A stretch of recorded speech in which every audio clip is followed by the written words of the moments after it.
Welcome back, beings. So that was not quite 15 minutes.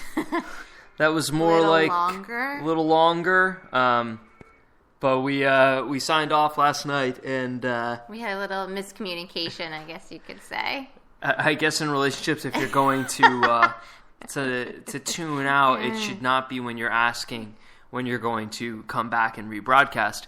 But that was the case. Because tomorrow and 15 minutes are so different. Well, whatever. We're still back. So this episode's called Not Quite 15. For not quite 15 minutes, but still making it happen. Still making it happen. The beauty of the iTunes and the app system. Right. But we just wanted to kind of talk a little bit about today, just about sort of starting your own space, like starting your own gym. And it may not even be, honestly, like a business. In my case and in Sumer's case, it's really been about branching out on our own and having spaces that we're actively training others. But I also want to talk about today about making a space for yourself.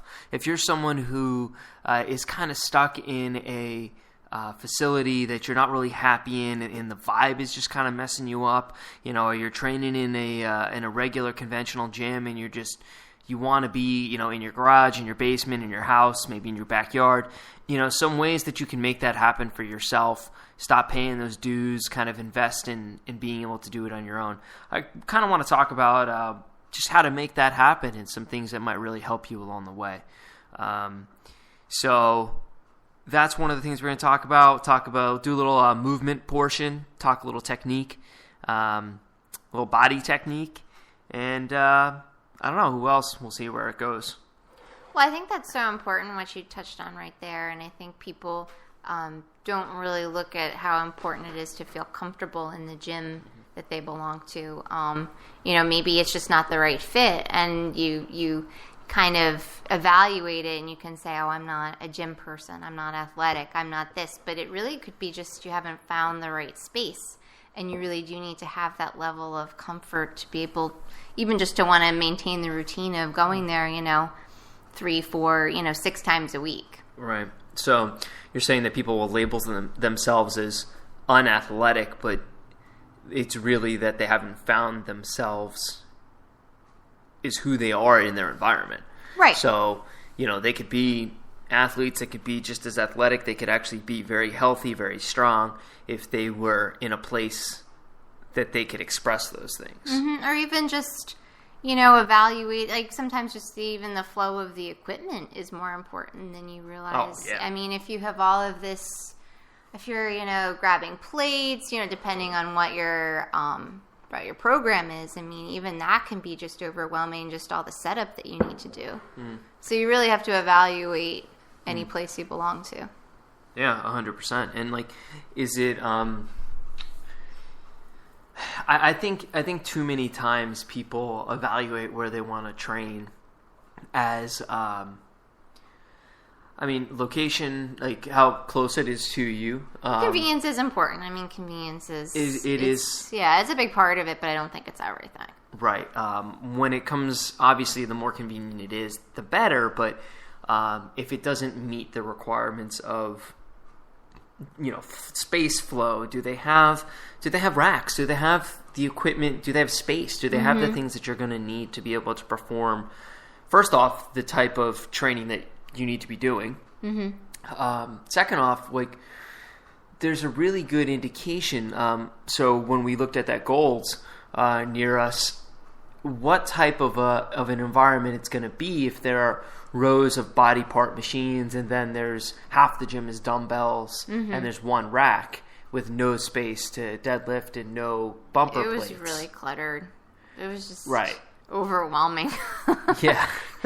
just too much of everything almost. Right. And it's what's going to be drawn there if the majority of what they have there is dumbbells and you see everybody using dumbbells and benches, it's going to be a lot of bodybuilding. And that's totally. I mean, that's kind of what it's designed for. 100%. Which is what you're saying. Yeah. And that's great, but if you're looking to do bodybuilding, I would actually send you there Right. because you need to be in that environment. But if that's not really what's empowering you to train, then that's not where you belong. And, if you end up on a piece of a cardio equipment because you just are too overwhelmed by the environment that you don't know what else to do. That used to happen to me all the time. Like, you just walk down these rows of machines, and they have these sort of generic labels like legs. What are you supposed to do with that? So Right. you end up like jumping on like the elliptical or the treadmill because it's easy, and you're like, okay, I know once I get past figuring out how to like set it up, like I can just get on it. 'Cause sometimes the last thing you want to do after a long day is try to figure out like How to train. what am I going to do for my workout, like to feel like completely overwhelmed. Right. And I think one of the major things that's missing is space. I mean, I trained an entire soccer team and still do in just space. Just give me a field. Yeah. Give me a field, and if you know the principles of the body and you know how to progress things, you should be able to, with a few minimal pieces, be able to do anything you need. But the space is so key. The space, it is really important. You need to be able to move. It's like trying to train in a closet in some of these places. So when I was... But then again, you have some people who the gym environment is just not for them. Or, someone like you who kind of knew what they wanted in a facility and kind of had envisioned it. You want to kind of get away from that commercial space.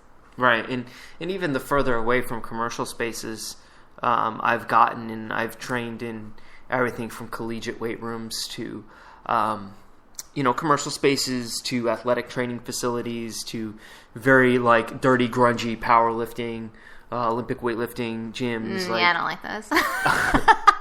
To each your own. They frighten me. I've trained. I've run the gamut, and every place is just fallen short of what I require. So I set out to build something that was that over the last 17 plus years that I've been working out and training, that it never felt good enough. It never felt like I would walk around even when I was young, even when I was like 14, working out at the. Did you work out your friend's basement? Oh, well, that was better than the Twin Oaks. I was working out at this when I was playing tennis at the athletic club that's connected to the tennis training facility. And okay. One of the trainers there was helping me obviously with bench press because I was 14 Little years old, fit. and what else? But what else do you need to do when you're 14 but bench press? It was like that kid you were training the other night. Right. Check out my Instagram. Yeah. He was so cute. Anyway, but I was training there, and things were never in a flow or in a place that I just felt like, why is this not here? Why is this not like this? Back when I was playing basketball in high school over the summers, I would go with my friend Mike Prasad, and we would go shoot hoops at the Y, and then we would work out, and it was just the Y that was down the street from us? Oh, yeah. Oh, you went there? Oh, long time ago. Good for you. Let's see. I mean, it goes back. Yeah, and then I was in my friend Jason, his basement when I was a little older in high school. Just his father was a bodybuilder back in the sort of golden era of bodybuilding, and trained with like Dave Draper and a whole bunch of these old Are they famous? names. Well, Should I know who that is? No, I mean, not unless you've seen the movie Pumping Iron. Oh, yes. Still on our list. Yes, it needs to. Future date night, perhaps. Oh, that's a sweet date night. Some Pumping Iron. For who? You or me? For me. I mean, that's really Oh, what you it's get about. credit for a date and you get to watch Pumping Iron? That seems a little slanted in your favor. Sounds awesome. But it just kind of came down to I saw everything I needed and it just wasn't there. So when I set out to build a space in the garage, which for me is now about, coaching and training athletes and everything else, but for myself included, I wanted to maximize my space. So Because how big is it total? I'm never good with square footage, but how big is it total? It's basically 12 feet across and 19 feet long. Yeah, so it's not a big space by any means. Right, but so I had to It's look all at about being efficient. Right, it's about being efficient. It's about getting, looking at the space and making sure that you envision not things, but openness. Like, how do you envision openness when you need things. And it's kind of this kind of conundrum, but I knew that I needed just minimal pieces, but that I could maximize their interchangeability. Well, right. I mean, and I guess it's a lot of things you kind of just think through, and maybe we don't even talk about so much. But I know when I wrote the blog post on the gym this week, that was kind of a large part of what we focused on. I mean, how you really looked at the best way to maximize space, whether it was, the ropes being, held up on the wall, the battling ropes, I mean. Just you looked at it from every angle, I feel like. Like you started with your blueprint and you just evaluated space-wise what would work. Right. And so I think one of the... So I started out by... and if you're anywhere that gets...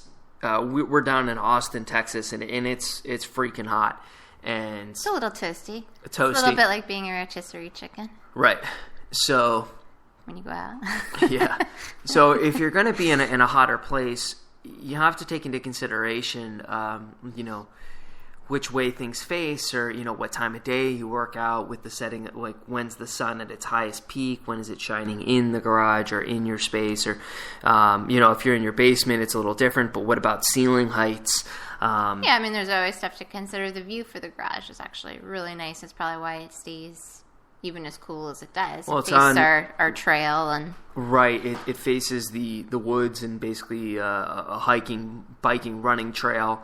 There's no buildings on that side, and the sun comes up. It faces the west. So as the sun sets, you get some sun, but all day it's pretty much covered. And you have fans too. I mean, right, and we have fans that move the air. Kind of strategically placed. You have little corner shells with some extra fans, so it's not too bad. No, it does well up until about when you no longer have shade that covers the garage, and that creeping shadow that's outside comes back to the edge and enters in. That's when it tips over. But one of the main differences in the temperature actually was adding the turf. And it looks cool. I mean, let's be real. It just looks awesome. Makes it look like a mini training facility. Because if you go to like an athletic training facility, they always have that turf area. That's what it looks like, the smaller version. Not that was remotely what you're thinking, but it just kind of happened. Yeah, I mean, over at Katz off of 183 on High Meadow Drive down there, where I train a lot of younger athletes, like the high school and middle school kids, actually. And they have a nice little turf space, and we have a track, and we have black, matted sort of blacktop space. Yeah, so the turf really made all the difference. Yeah, right. And so what we were able to do, and what I was able to do, is put half the garage, or about a third of the garage, as turf, and then turn the other 2/3 into platforms. And you can home make your own platforms. Buying a platform is probably the worst use of your little bit of money that you might have. Right, when you're working within a budget, I mean, who isn't? Right. You have to look for any way you can cut corners. And if you're looking to start a gym in general, just bypass buying, like looking at any separate platform. It's just, it's unnecessary. It's dangerous because they're always raised up.